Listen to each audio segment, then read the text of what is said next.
Friends, welcome to crack pieces. आज हम लोग बंगाल के गवर्नर, भारत के गवर्नर जनरल और वायसराय के बारे में पढ़ेंगे। तो चलिए स्टार्ट करते हैं। बहुत ही इंटरेस्टिंग के साथ हम लोग पढ़ेंगे और बस ज़्यादा से ज़्यादा फैक्ट पे हम लोग ध्यान देंगे। ठीक है फ्रेंड्स, हम लोग इसे दो भागों में, दो पार्ट में करके हम लोग इसे पूरा करने की कोशिश करेंगे। पहला में हम लोग पढ़ेंगे कि बंगाल के गवर्नर, ठीक है, फिर बंगाल के गवर्नर जनरल और भारत के गवर्नर जनरल के बारे में पढ़ने की कोशिश करेंगे। और अगला जो वीडियो हमारा होगा उसमें वायसराय हम पढ़ेंगे। और थर्ड वीडियो में, पार्ट थर्ड में, हम लोग क्वेश्चन करेंगे। ठीक है, तो चलिए स्टार्ट करते हैं। तो इसमें है, हम लोग पढ़ेंगे रॉबर्ट क्लाइव के बारे में। इसमें जो गवर्नर थे, बंगाल के गवर्नर जनरल और गवर्नर, हम लोग रॉबर्ट क्लाइव के बारे में पढ़ेंगे, वारेन हेस्टिंग के बारे में पढ़ेंगे, कॉर्नवालिस के बारे में पढ़ेंगे, वेलेस्ली के बारे में पढ़ेंगे, लॉर्ड हेस्टिंग के बारे में पढ़ेंगे, विलियम बेंटिक के बारे में पढ़ेंगे, मेटकाफ के बारे में पढ़ेंगे, डलहौजी और कैनिंग के बारे में पढ़ेंगे। फ्रेंड्स, भारत में ब्रिटिश ईस्ट इंडिया कंपनी का आगमन 1600 ईस्वी में हो चुका था। 1600 ईस्वी में हो चुका था। उस समय भारत में मुग़लों का शासन था और उस समय जहांगीर का शासन था। ठीक है, और ये हॉकिंस आया था। हॉकिंस। फ्रेंड्स, हम लोग एक ओवरव्यू देख लेते हैं कि हमें क्या क्या पढ़ना है। भारत में जब ब्रिटिश ईस्ट इंडिया कंपनी का आगमन 1600 ईस्वी में हुआ, तो उसके बाद क्या हुआ कि ब्रिटिश ईस्ट इंडिया कंपनी का जो आगमन था तो बंगाल की तरफ था। बंगाल में इसको सबसे पहले कंपनी अपना पांव पसारने की कोशिश की। तो हम लोग ये देखेंगे कि इनका जो गवर्नर थे और गवर्नर जनरल का कार्यकाल कहाँ से कहाँ तक था। तो एक हम लोग थोड़ा सा ओवरव्यू हम लोग देख लेते हैं। क्या है, 1757 से 1772 ईस्वी तक जो बंगाल में जो थे गवर्नर थे, ब्रिटिश ईस्ट इंडिया कंपनी का जो था वहाँ पे शासक, उसे बंगाल का गवर्नर कहा जाता था। ये 1757 से 1772 ईस्वी तक। अब 1772 ईस्वी से 1832 ईस्वी तक बंगाल का गवर्नर जनरल के रूप में जाना गया।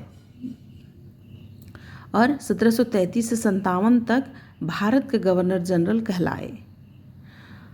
और 1858 से 1946 तक वायसराय के रूप में। और 1947 से 1950 के बीच में सिर्फ गवर्नर जनरल। ठीक है, फिर से गवर्नर जनरल के रूप में। तो एक ये था कि कौन कौन से कब कब हुए, कहाँ से कहाँ तक था। तो ये बस ओवरव्यू था ये। अब क्या था कि सबसे पहले रॉबर्ट क्लाइव था। इसका जो शासन था वहाँ पे बंगाल में, वो था 1757 से 60 तक। और दूसरा जो था 1765 से 1767 तक इसका शासन कर रहा है। लेकिन ये उतना इम्पॉर्टेंट नहीं है, पर ये 2 बार रहा है। इसने अपने शासन काल के दौरान द्वैत शासन को लागू किया था। द्वैत शासन वे शासन होता है जिसे एक तो बंगाल का नवाब का था और दूसरा था ईस्ट इंडिया कंपनी का।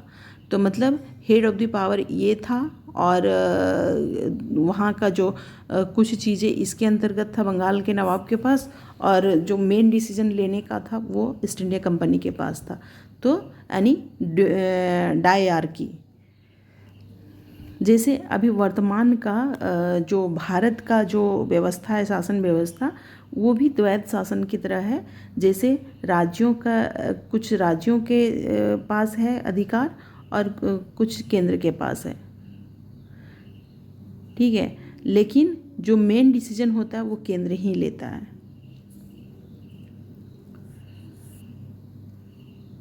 अगला जो गवर्नर था, बंगाल का गवर्नर था। अगला गवर्नर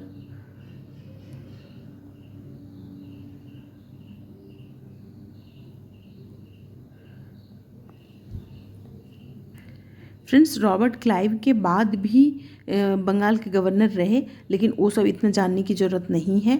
ये रॉबर्ट क्लाइव को ही हमें जानना है। उसके बाद जो था वो था वारेन हेस्टिंग।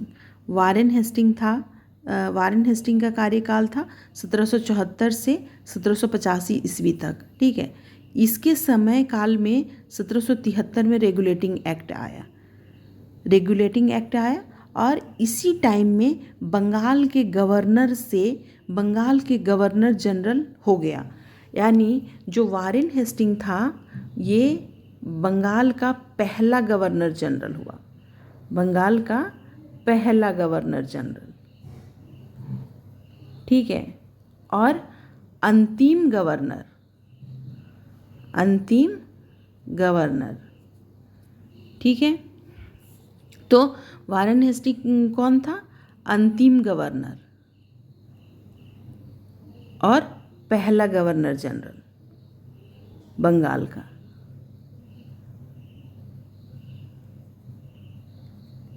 ठीक है, अब ये है कुछ फैक्ट, ये है कि 1773 में रेगुलेटिंग एक्ट आया। तो इसमें क्या था कि ईस्ट इंडिया कंपनी के कार्यों को नियंत्रित करना था और संसदीय प्रणाली को स्थापित करना था। तीसरा था राजनीतिक कार्यों को मान्यता देना था। और इसी में था कि जो 1773 का रेगुलेटिंग एक्ट आया, उसी के तहत 1774 में कलकत्ता में सुप्रीम कोर्ट की स्थापना की गई और जिसके पहले न्यायाधीश के रूप में एलिजा एम्पे को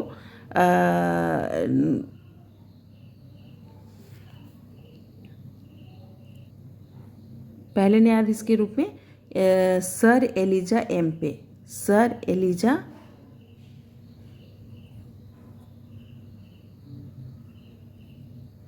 इम्पे को नियुक्त किया गया। ठीक है, पहला सुप्रीम कोर्ट के पहले न्यायाधीश। तो बस ये जानने का है इसमें। और इसमें और भी है कि वारेन हेस्टिंग के टाइम में क्या हुआ कि वारेन हेस्टिंग के टाइम में हुआ जो काम और भी काम हुए, उसमें इसी के समय काल में सर विलियम जोन्स ने एशियाटिक सोसाइटी की स्थापना की, बंगाल में स्थापना की। और साथ ही भारत का पहला समाचार पत्र द बंगाल गजट इसी के समय काल में प्रकाशित हुआ। और Pitt's India act, regulating act 1773 की कमजोरियों को दूर करने और अंग्रेजों के हितों की रक्षा करने के लिए 1784 ईस्वी में ब्रिटिश संसद ने पिट्स इंडिया एक्ट पास किया। क्या किया? पिट्स इंडिया एक्ट पास किया। इसके तहत इंग्लैंड में एक नियंत्रण बोर्ड की स्थापना की गई। क्या की गई? इसके तहत नियंत्रण बोर्ड की स्थापना की गई। कहाँ पे? इंग्लैंड में। विरोध में वारेन हेस्टिंग ने इस्तीफा दे दिया और इंग्लैंड चले गए। वहाँ जाने के बाद उन पर क्या किया गया कि ब्रिटिश पार्लियामेंट में महाभियोग चलाया गया, महाभियोग चलाया गया। ठीक है, पर संसद ने उन्हें सभी आरोपों से मुक्त कर दिया। इनके बाद अगले गवर्नर जनरल जो बने वो बने लॉर्ड कॉर्नवालिस। अब लॉर्ड कॉर्नवालिस बने अगले गवर्नर जनरल। ठीक है, लॉर्ड कॉर्नवालिस को ये इनका कार्यकाल था 1773 से 1793 ईस्वी, 1773 से 1793 ईस्वी। ठीक है, लॉर्ड कॉर्नवालिस को भारत में सिविल सेवा और पुलिस का जनक माना जाता है। इन्होंने अपने समय काल में 3 प्रमुख काम किए हैं। वो था, पहला था सिविल सेवा, दूसरा था पुलिस व्यवस्था और तीसरा था अस्थायी बंदोबस्त। कॉर्नवालिस को भारत में सिविल सेवा का जनक कहा जाता है। सिविल सेवा के अधीन उच्च पदों की नियुक्ति कंपनी के कानून द्वारा की जाती थी। उच्च पदों की नियुक्ति हेतु प्रतियोगिता परीक्षा की शुरुआत आगे चलकर डलहौजी ने की थी। मतलब इस समय सिविल सेवा की शुरुआत तो की गई कॉर्नवालिस के टाइम में, लेकिन इसमें जो सिविल सेवा में जो प्रतियोगिता परीक्षा था, प्रतियोगिता परीक्षा की शुरुआत की गई वो डलहौजी के टाइम में किया गया। ठीक है, डलहौजी के टाइम में किया गया। दूसरा था कि पुलिस व्यवस्था इन्होंने शुरुआत की। कॉर्नवालिस ने प्रत्येक जिले में पुलिस थाने की स्थापना की और कुछ पुलिस कर्मचारी को भी नियुक्त किया। इसने क्या किया कि अगला जो था सबसे इम्पॉर्टेंट वो था अस्थाई बंदोबस्त। इसने 1793 में बंगाल, बिहार, उड़ीसा में भूमि कर योजना लागू की, जिसके तहत जमींदार को भू राजस्व का 90% भाग कंपनी को और 10% भाग अपने पास रखना होता था। इस योजना को सर जॉन सॉर ने बनाया था। किसने बनाया था ये अस्थाई बंदोबस्त? सर जॉन सॉर ने। ठीक है।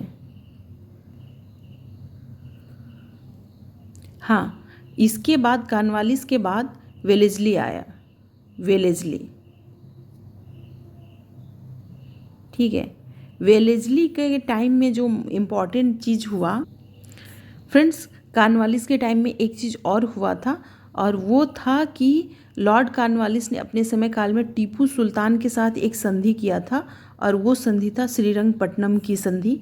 और इसी संधि में ये श्रीरंगपट्टनम की संधि टीपू सुल्तान के साथ हुआ था, और ये था आंग्ल मैसूर युद्ध। चौथा आंग्ल मैसूर युद्ध था ये, जिसमें टीपू सुल्तान की मृत्यु हो गई थी, और इसमें मैसूर के किले को इसने घेर लिया था, जिसमें इसी आंग्ल मैसूर युद्ध में ही टीपू सुल्तान मारे गए थे।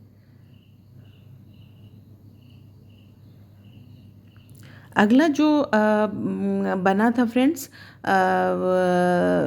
लॉर्ड वेलेस्ली से पहले जो बना वो था सर जॉन सॉर। और सर जॉन सॉर के टाइम में जो ये था 1793 से 1798 के बीच रहा, और इसके टाइम में जो एकमात्र जो इम्पॉर्टेंट चीज़ हुआ वो था खारदा का युद्ध। ठीक है, खारदा का युद्ध, ये मराठों और निजाम के बीच में हुआ था खारदा का युद्ध। फिर अगला जो आया गवर्नर जनरल, वो था लॉर्ड वेलेस्ली, और ये 1798 से 1805 ईस्वी तक रहा। इसे बंगाल के शेर के नाम से जाना जाता था वेलेस्ली को। और इसके टाइम में जो इम्पॉर्टेंट चीज़ हुआ वो था सहायक संधि प्रणाली, वसीन की संधि, और चौथा आंग्ल मैसूर युद्ध था, और प्रेस पर प्रतिबंध था। ठीक है, इसने क्या किया था कि भारत में फ्रांसीसियों के भय को समाप्त करने के लिए सहायक संधि शुरू की थी, प्रणाली शुरू की थी, और इस संधि का उद्देश्य था ब्रिटिश राज्य का विस्तार करना। और सबसे पहले जो सहायक संधि पर स्वीकार किया था वो था हैदराबाद के निज़ाम। हैदराबाद के निज़ाम।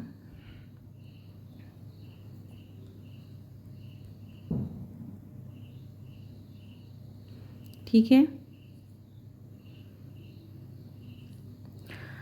और इसमें अगला जो इम्पोर्टेंट चीज़ हुआ वो था वसीन की संधि। वसीन की संधि हुआ था 1803 ईस्वी में। वसीन की बात कर रहे हैं तो ये संधि अंग्रेजों और मराठा पेशवा बाजीराव के बीच हुई थी।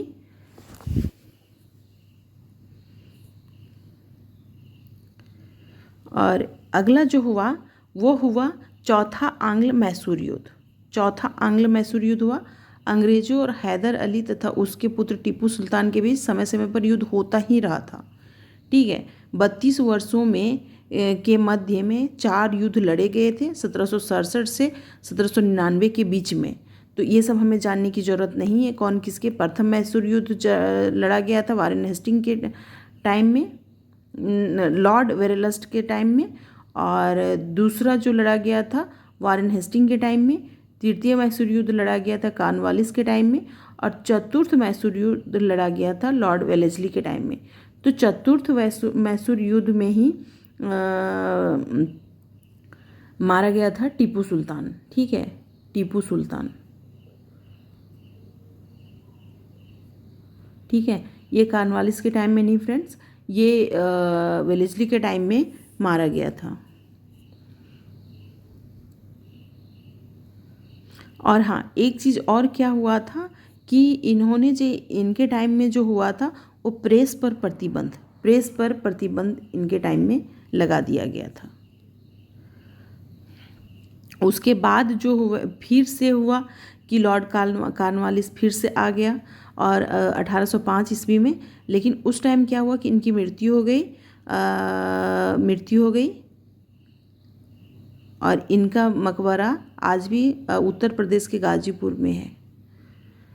फिर सर जॉन वार्लो आए, 1805 से 7 तक आया। फिर इसके टाइम में सर जॉन वार्लो के टाइम में जो हुआ वो वेल्लोर का सिपाही विद्रोह था। वार्लो और वेल्लोर दोनों एक जैसे हैं, तो इससे भी आप अनुमान लगा सकते हैं, वार्लो वेल्लोर। उसके बाद फिर लॉर्ड मिंटो आया, 1807 से 1813 तक रहा ये। और इसके टाइम में एक चीज़ जो हुआ वो था अमृतसर की संधि। अगला जो गवर्नर जनरल आया वो था लॉर्ड हेस्टिंग। लॉर्ड हेस्टिंग का कार्यकाल था 1813 से 1823 ईस्वी तक। इनके समय काल की बात करते हैं तो उस समय मद्रास के तत्कालीन गवर्नर टॉमस मुनरो थे। ठीक है, मुनरो ने 1820 में मद्रास में रैयतवाड़ी व्यवस्था को लागू किया था। इसके बाद बम्बई के गवर्नर ने भी इस व्यवस्था को लागू किया था। तो टॉमस रो ने क्या किया था? मुनरो ने क्या किया? रैयतवाड़ी व्यवस्था की। रैयतवाड़ी फ्रेंड्स, पहले था कि अस्थाई बंदोबस्त में क्या था, ये ब्रिटिश सरकार हो गया जो यहाँ पे बैठा हुआ क्राउन। दूसरा हो गया हमारे किसान भाई। ठीक है, इन्होंने अस्थाई बंदोबस्त में ये था कि किसानों से लगान वसूलने के लिए बिचौलियों को रखा था, जिसे ज़मींदार कहते थे। ये क्या करते थे, एक फ़िक्स अमाउंट होता था जो ब्रिटिश गवर्नमेंट को देता था और बाकी अपना गबन कर लेता था। किसान से जबरन वसूलता था, किसान शोषित होते थे। तो इन सभी चीज़ों से निपटने के लिए और इन बिचौलिया को हटाने के लिए क्या हुआ कि रैयतवाड़ी व्यवस्था शुरू की गई। रैयतवाड़ी व्यवस्था में था, इसे हटा दिया गया। किसान डायरेक्ट यहाँ पे जमा कर सकता था लगान।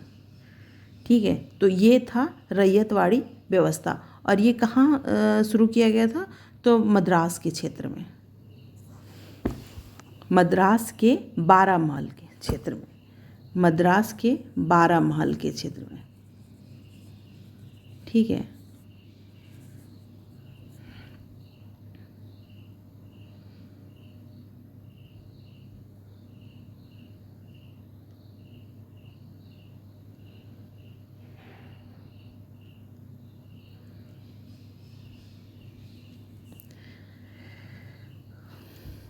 फिर क्या था कि फिर आया विलियम बेंटिक।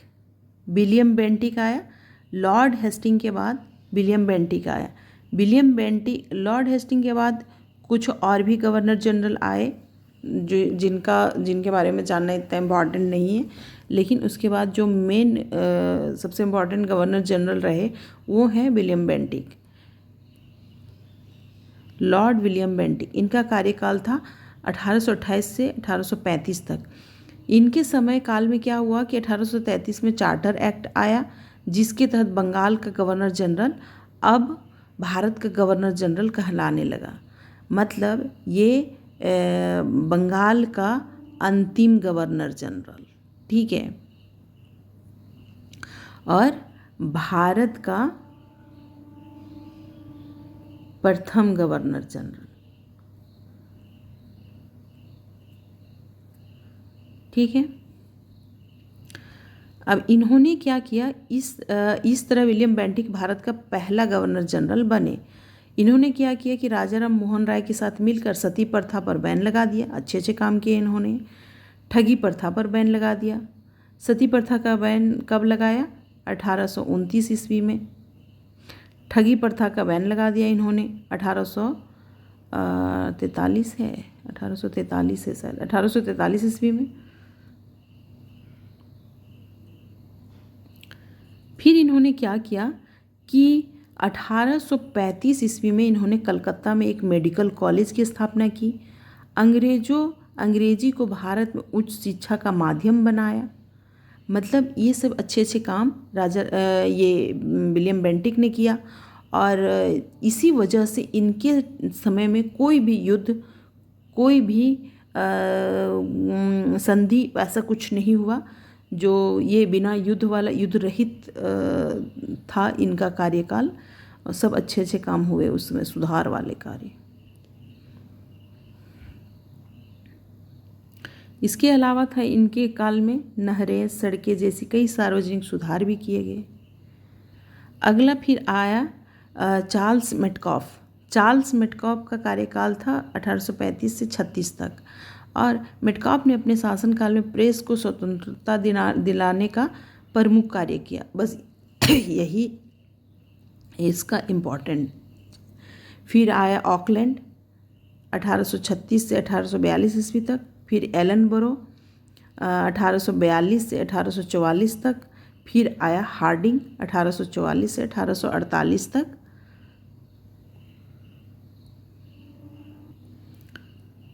इन लोगों के बारे में ज़्यादा पढ़ने की ज़रूरत नहीं है, बस थोड़ा सा बस ये देखना है कि जो एलनबरो था उसके टाइम में दास प्रथा का अंत हुआ था 1843 में, और जो रविवार के दिन छुट्टी मनाई जाती है वो इसी के कार्यकाल में शुरू हुआ था।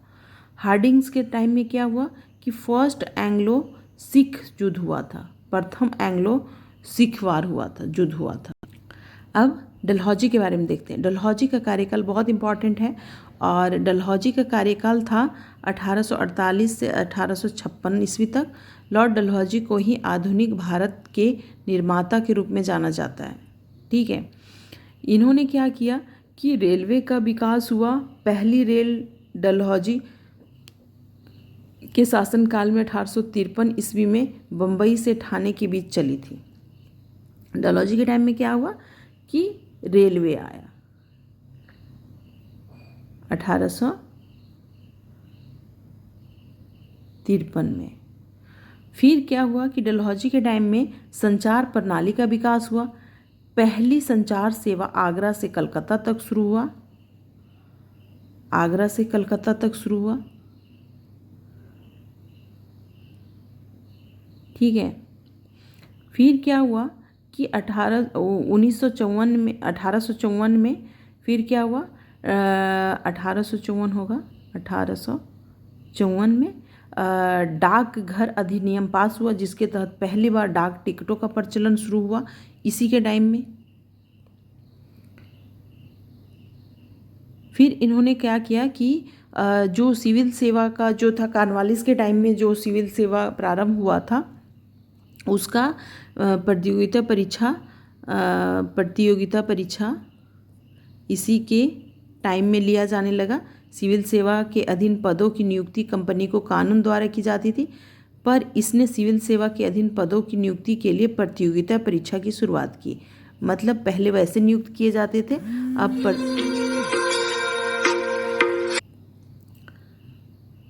अब क्या था इसमें कि अब प्रतियोगिता परीक्षा लिया जाने लगा था, और पहले भारतीय IAS सत्येंद्रनाथ टैगोर 1863 में बने थे।